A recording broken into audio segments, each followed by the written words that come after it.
2024 లేదా 25లో డిగ్రీ లేదా బీటెక్ చదివారా? సాఫ్ట్‌వేర్ జాబ్ కోసం ఎదురు చూస్తున్నారా? అయితే కోడ్‌జ్ఞాన్ 100 డేస్ కోర్సులో చేరండి. జాబ్ సాధించండి. నమస్కారం. Welcome to Suman TV. నేను మీ యాంకర్ సిరి. సో మరి రికవరీ ఏజెంట్స్ తోటి చాలా మంది కూడా సఫర్ అవుతున్న విషయం మనందరికీ కూడా తెలిసిందే. సో మరి వాళ్ళకి సంబంధించి కొత్తగా ఆర్‌బీఐ కొన్ని గైడ్‌లైన్స్ అయితే తీసుకురావడం జరిగింది. మరి అవి మనకి ఏ రకంగా ఉపయోగపడతాయి? వీటి గురించి ఈరోజు క్లియర్‌గా మనతో మాట్లాడడానికి హైకోర్టు అడ్వకేట్ అలగిరి రఘునాథ్ గారు ఉన్నారు. అడిగి తెలుసుకునే ప్రయత్నం చేద్దాం. నమస్కారం సార్. నమస్తే అండి సిరి గారు. సార్, మీకు తెలియని విషయం కాదు. రికవరీ ఏజెంట్స్ తోటి ఎంతో మంది ఎన్నో రకాలుగా ఇబ్బంది పడిన కేసెస్ మీ దగ్గరికి రావడం, వాటికి సంబంధించి మీరు సొల్యూషన్ ఇవ్వడం కూడా జరిగింది. సో మరి అలాంటి వాళ్ళకి రికవరీ ఏజెంట్స్ కి సంబంధించి కొత్తగా ఆర్‌బీఐ కొన్ని గైడ్లైన్స్ అయితే తీసుకురావడం జరిగింది. ఇంతకీ ఆ గైడ్లైన్స్ ఏంటి? అవి సామాన్య మానవుడికి ఏ రకంగా ఉపయోగపడుతుందంటారు? రికవరీ ఏజెంట్స్ చేస్తున్నటువంటి దారుణాలు, అక్రమాలు ఇంత అంతని చెప్పలేము సిరి గారు. ఇటీవల నాకు వస్తున్న కేసులు నేను చూసినట్లయితే రికవరీ ఏజెంట్లు పెట్టే బాధలు భరించలేక ఇంటికి తాళాలు వేసుకొని, షాపులకు తాళాలు వేసుకొని పరారైపోయిన సంఘటనలు కూడా ఉన్నాయి. ఏదో అవసరాని కోసం చెప్పి ఏదో మంచిగా వ్యాపారం చేద్దామనో, లేకపోతే ఇల్లు కట్టుకుందామనో, లేకపోతే ఒక ఫ్లాట్ కొనుక్కుందాం అని చెప్పి ఇల్లు ఒక లోన్కి తీసుకుంటారు. బ్యాంకులో ఈఎంఐ కోసం లోన్ తీసుకుంటారు. లోన్ తీసుకున్న తర్వాత కొద్ది రోజులు కూడా బాగానే కడతారు. కానీ ఏదో అనుకోని విపత్తు వచ్చింది.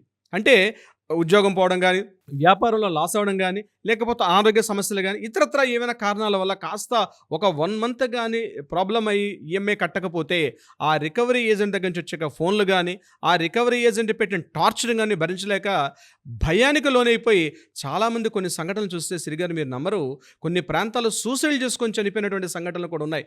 రికవరీ ఏజెంట్ల యొక్క బాధితులు వేలల్లో ఉన్నారు, లక్షల్లో ఉన్నారు. నాకు వచ్చే ఫోన్లు నేను చూసినట్లయితే.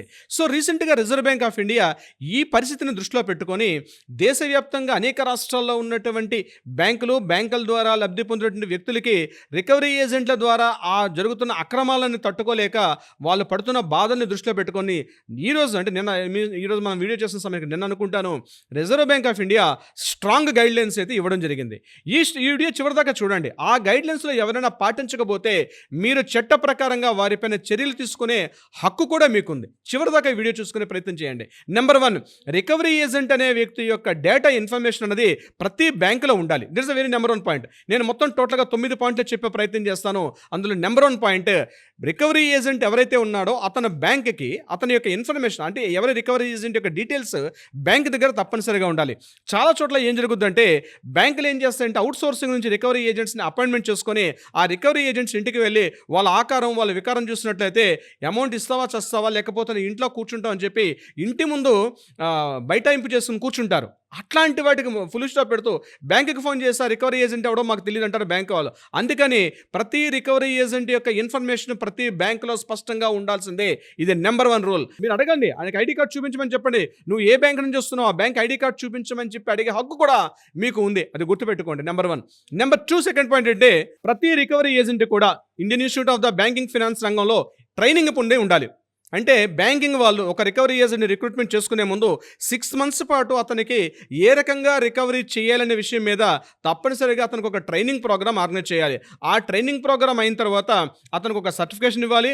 ఆ సర్టిఫికేషన్ ఉన్న వ్యక్తి మాత్రమే రికవరీ ఏజెంట్గా వెళ్ళాలి. 5th క్లాస్ పాస్ కానివాడు, 10th క్లాస్ ఫెయిల్ అయినవాడు, ప్రాపర్ ఎడ్యుకేషన్ లేనివాడు కూడా భయంకర ఆకారాలతో వెళ్ళిపోయి ఆ ఇంటి ముందు అబ్యూజ్గా ఇక్కడ మాట్లాడుతుంటారు. సో ఇట్లాంటివి కుదరదు.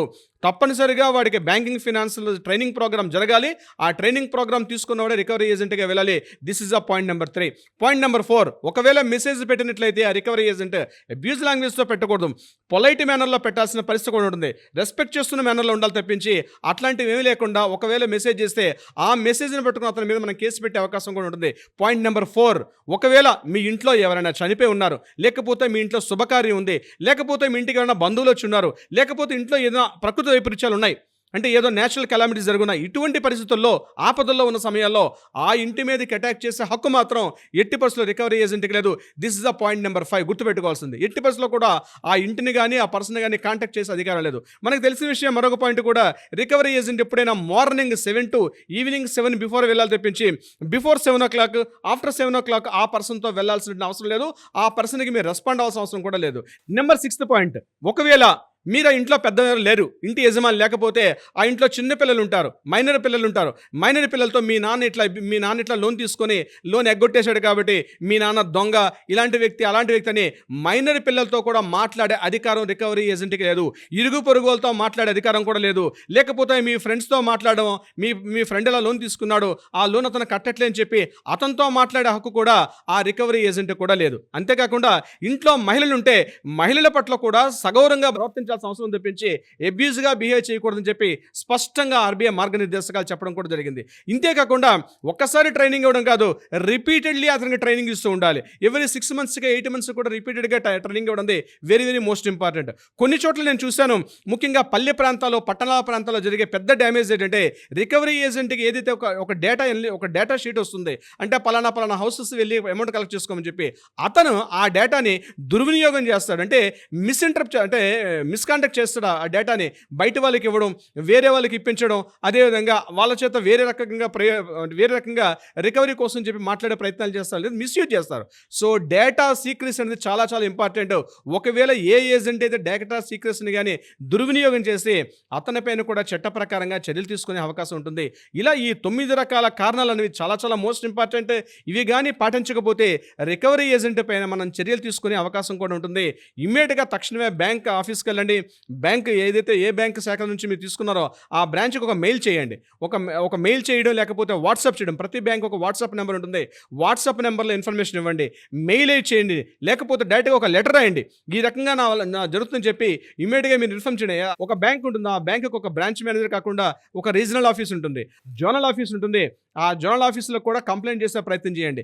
ఇంకా ఇది కాకుండా ఇంకా మితిమీరి వాళ్ళు ఎక్కువగా కొట్టడం కానీ, మానసికంగా హింసించడం కానీ, మిమ్మల్ని కానీ భయంకరంగా చేస్తే ఇమ్మీడియట్గా దగ్గరలో ఉన్న పోలీస్ స్టేషన్కి వెళ్ళి అతనిపైన కంప్లైంట్ చేసే హక్కు కూడా మీకుంది.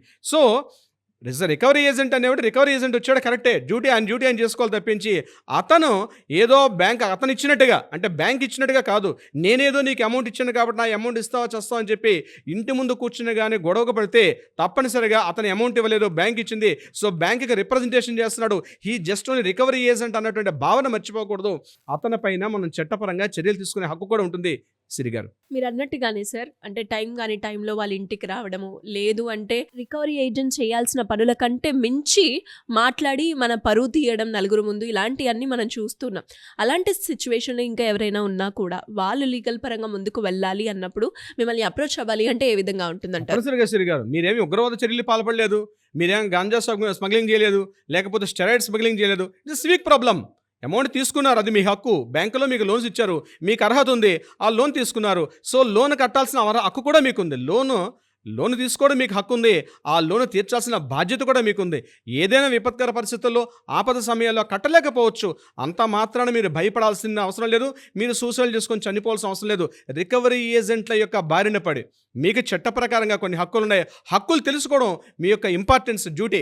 సో హక్కులు తెలుసుకోండి. మీరు ఇమీడియట్గా తక్షణం ఒక అడ్వకేట్ని సంప్రదించండి, లేకపోతే కింద స్క్రోల్ అవుతుంది మనని కాంటాక్ట్ చేయగలిగితే తప్పనిసరిగా మన లీగల్ టీం మీకు అప్రోచ్ అవుతారు, సూచనలు సలహాలు ఇచ్చే ప్రయత్నం చేస్తారు.